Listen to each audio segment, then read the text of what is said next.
susunod na programa ay rated PG. Patnubay at gabay ng magulang ay kailangan sa mga batang manonood.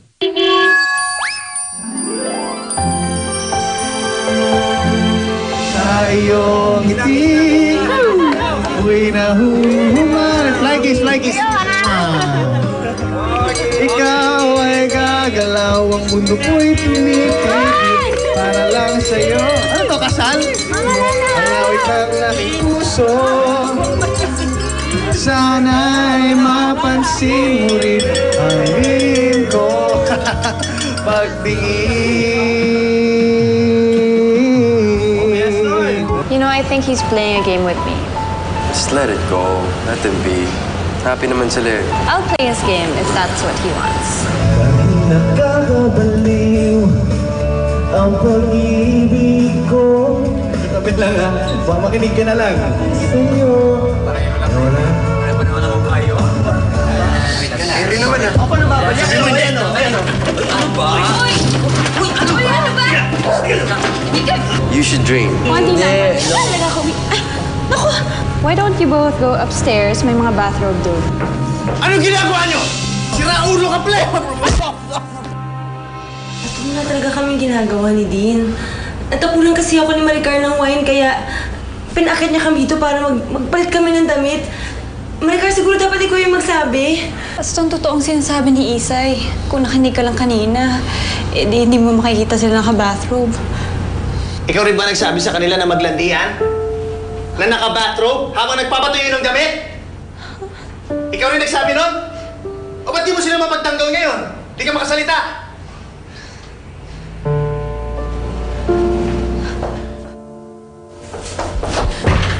Aston, wait! Magpapaliwanag pa ako.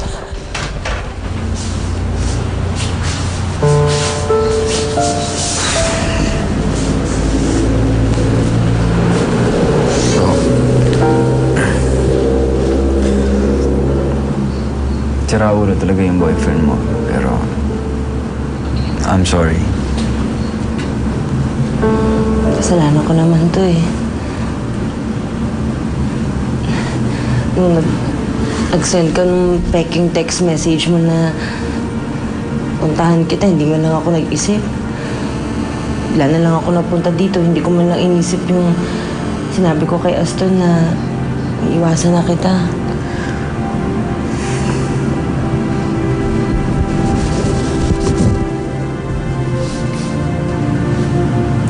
So sorry.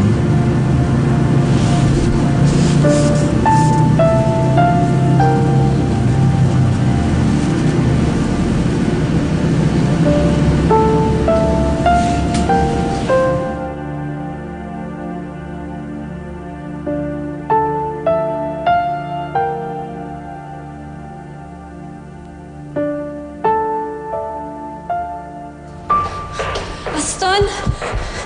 Aston, wait! Aston, ano ba?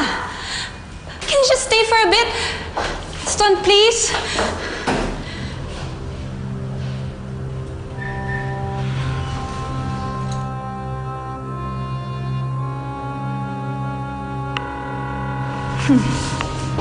Francesca, it's a success.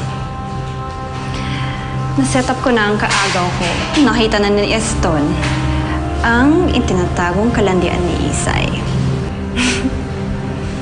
Yup. Oh.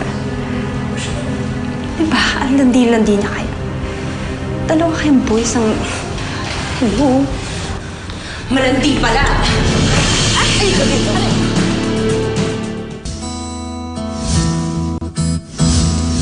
Sa iyong ngiti, Isay, ano ba? Napakasama mo, ha? Akala ko kung sino ka mabait. Yung pala sinisira mo yung relasyon namin ni Aston. Hoy! Huwag mo isisi sa akin ang lahat ng ginagawa ko, ha? Dahil kung may decency ka talaga, dapat hindi ka na dumidikit sa iba. Dahil alam mo sa sarili mo na may boyfriend ka na. Best friend ko lang si Dean. Alam ni Aston yon. Really? Pues, nung pinuntahan mo si Dean dito, bakit umalis ka na lang agad? Kung wala ka naman tinatago, di ba dapat nagpaalam ka muna kay Aston? O ano? hindi ka makasagot, di ba? I think it's still because you're still in love with Dean. At yun ang dahilan kung bakit ka tinawag na award-winning grill queen. Dahil ang galing mo magtuhog, lalo na ng mga lalaki. Ah, ganon. Magaling ako mantuhog ng lalaki. Pwes, eto. Ano ba? Ikaw talaga?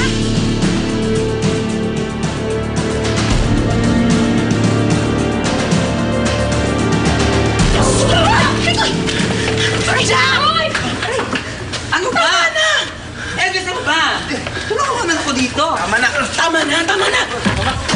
Ikaw ka dito, ha? Maloka kayo. Upo ka dyan! Tama na sabi. Sandali! Ano ba naman kayo mga bata kayo? Nagkakatuwa na, mas ganito nangyari. Sensya na ako kay Mama Lena. Sila ko kasi. Ano sila? Ano ba? Yan tayo eh. Pinagsasabihan na nga, nangangatwiran pa. Ano ba yan? Ano? Uwi na kayo. Sasakasalanan mo to eh. Totoo nagpapaligaw sa'yo, hindi mo naman sinasagot. Mamili ka naman ng isa. Sasa, kung hindi ka makapili sa kanilang tatlo, isa lang ibig sabihin nun. Wala kang gusto sa kanila. Kaya mabuti pa, bastidin mo na sila. Kaysa umasa sa'yo. Mabuti pang magsiuwi na kayo. Sige na. Napagtitigan. Iwas na.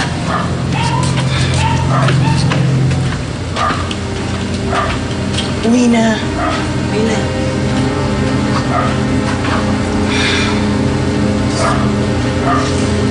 Ay, naku. Okay naman, ha? Wawa ka naman. Bata ba? Hindi naman. Isay! Isay! Hey, tama na! Isay, tama na! Tama nga ako! Isay! Gagawin Tama ko na! barbecue yung pagmumukha ng babae ko! Dahil pa niya ang alay ko magsira ng relasyon! Isay! Wala akong kailangan sirain sa inyong dalawa ni Aston. Dahil from the very beginning, your relationship was doomed. You and Aston don't belong with each other. You belong with Dean, and I belong with Aston. Wala akong pakialam sa mga sinasabi mo. Dahil kahit anong lengguwahe mo pa sabihin yan, mali pa rin yung pag-interpret mo sa lahat ng mga bagay. Kinalimutan ka na ni Aston. Tanggapin mo na yun. Lubayan mo na siya. Lubayan mo na kami. Sabi nga!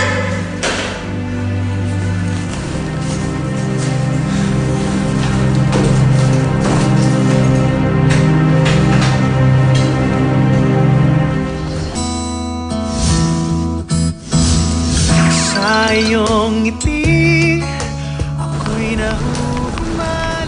Isay. Isay. Teka lang, ako na mag-hatid sa'yo. Come on. Wag na. Ayoko ma-issue tayo ng kung ano-ano. Isay.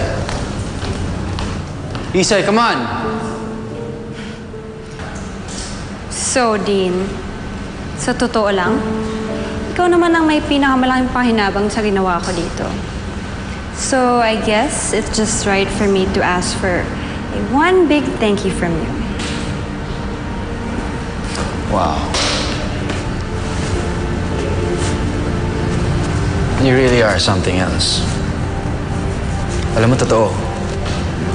Mahal na mahal ko si Isay. And I would do anything and everything para mapasa akin siya. Pero hindi tayo magkaparehas. Ibang-iba tayo. Kasi hindi ako gagawa ng mga desperate moves para lang mabalik sa akin si Isay. Hindi ko siya sasaktan. Hindi kagaya ng lahat ng pananakit na ginagawa mo kay Aston.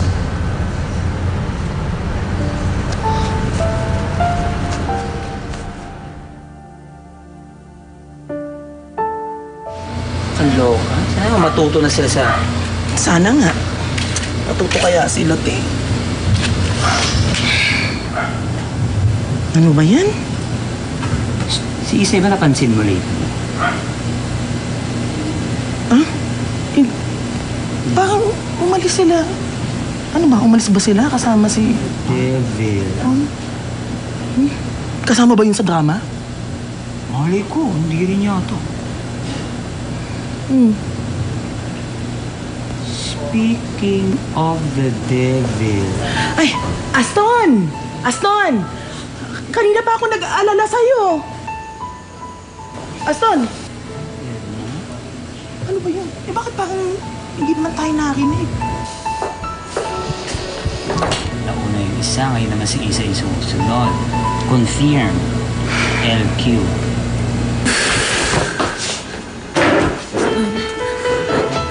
Basta nag-usap tayo. Ano ba yan? Bakit nagkakagulo dito sa compound? Hindi naman masyado. Basta hindi ako alis dito hanggat sa hindi mo ako kausapin.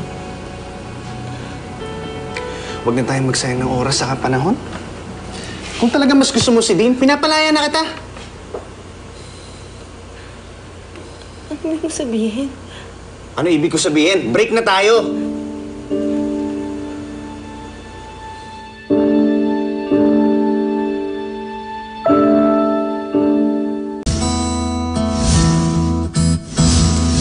Sa iyong ngiti, ako'y Ano ibig mo sabihin? Ano ibig ko sabihin? Break na tayo.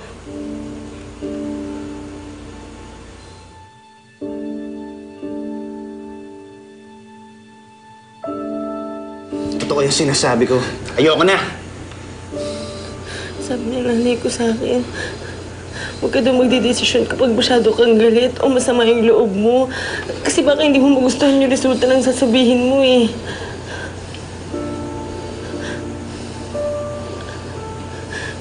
Sabihin mo ulit yan sa akin kapag okay ka na. Kapag totoong hindi mo na ako mahal. Wala man kaming ginawang masama ni Dean, pero alam ko, mali na nilagay ko yung sarili ko sa alanganing posisyon. Dapat hindi ko na lang siya pinuntahan na hindi ako nagpapaalam sa'yo. Kaya gusto kong humingi ng sorry. Gusto kong Hindi ko kailangan yung sorry mo ngayon. Ayoko marinig. Gusto ko lang manahimik. Sa ngayon, please.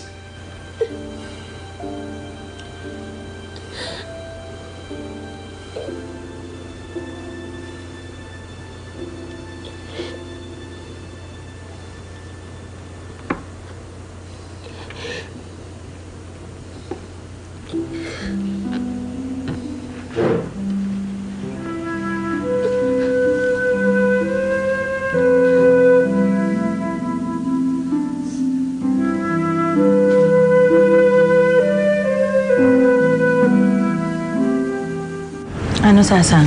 Nakausap mo na ba yung tatlong manliligaw mo? Nabasted mo ba ng maayos? Hindi pa nga po eh. Hindi pa po kasi nagpapakita sila sa akin, Mama Lena. Mukhang nagtuloy-tuloy na yung away nila kagabi. Nako. Sasa, Mama Lena, yun na po ako ha. Sige, Ate Isay. Ingat. Ingat po. Para ho. Aston.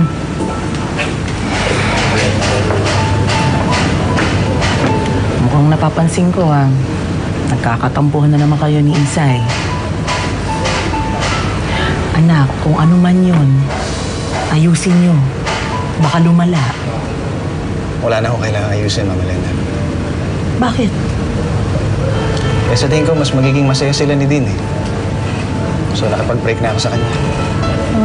Huh?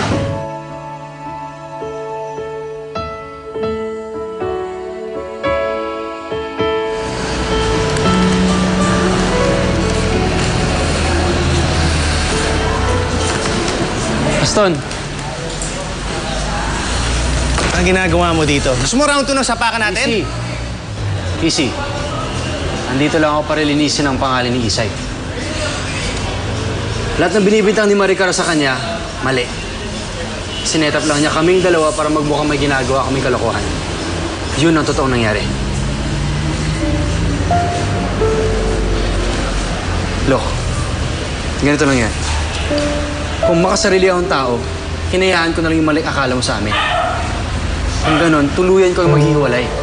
At madali ko na lang mabawi si Isay, di ba? Akin na lang sana si Isay.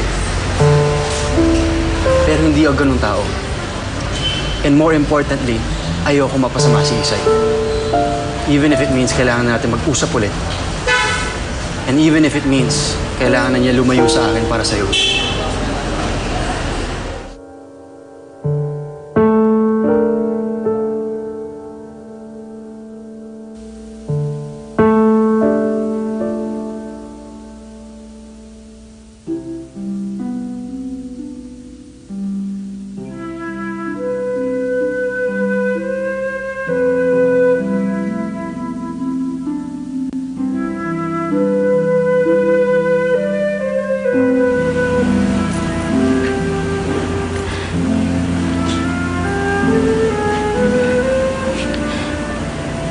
Alam ko ayaw mo naririnig yung salitang yan sa akin.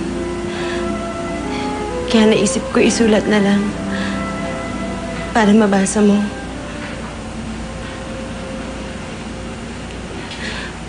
Hanggat hindi mo ako pinapatawad, isusulat ko yan sa bawat dingding at pader na makita mo. Sa bawat papel na mahawakan mo. Hanggang patawarin mo ako. Kasi ganun ka kahalaga sa akin eh. Ganun kita kamahal. Kaya kahit mahirap sa akin, gagawin ko yung gusto mo. Iiwasan ko na si Dean para maayos ko yung relasyon natin. Ititigil ko na yung pagiging magkaibigan namin.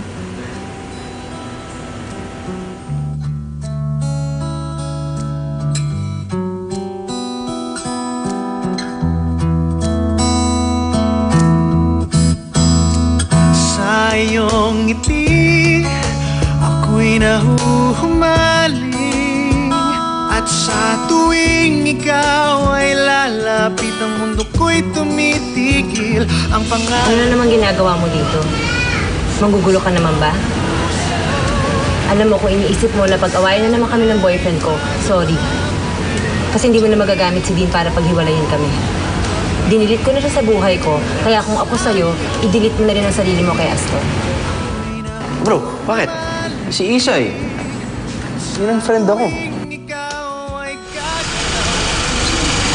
Action star?